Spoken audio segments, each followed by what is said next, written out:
Hey Huntis, it's Miss Jade.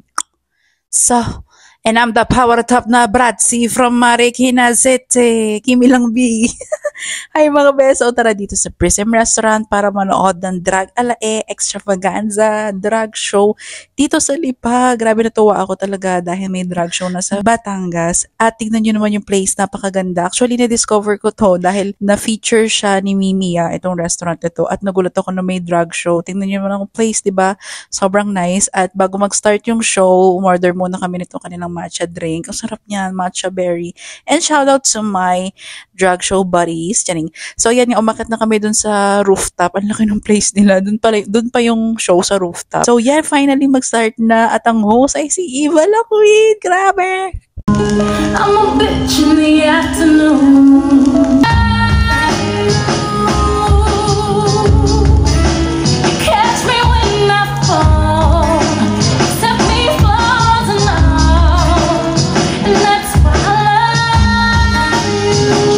This is Eva La Queen. Welcome to Drag Alae Extravaganza. Come on, palakpakan. Yes. Next is Ovi Cunt from season 2 of Drag Race.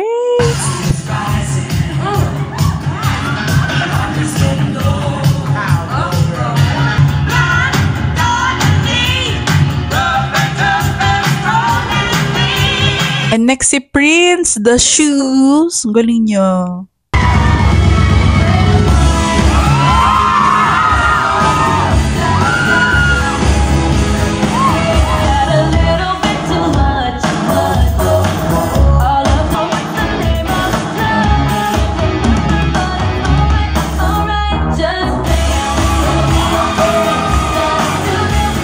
Finally, si Miss Jade, grabe namigay siya ng puto, mga B.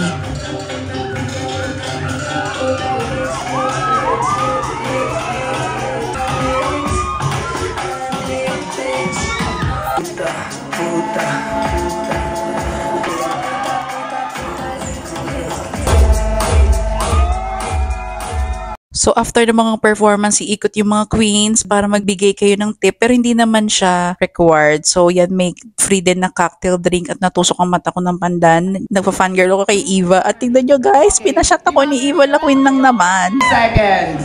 Okay, let's go.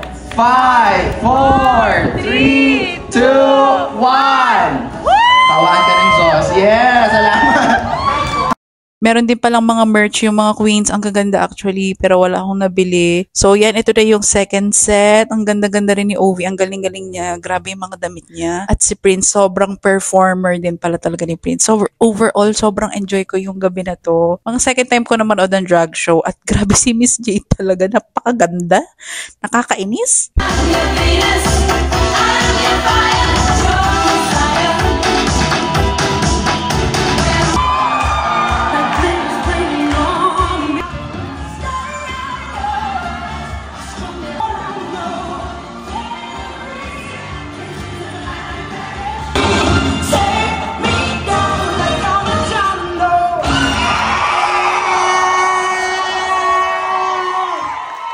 So yeah, that's it mga be. Sobrang grabe quality queens talaga tong sina Eva. Sarap pag fangirl. Just been here.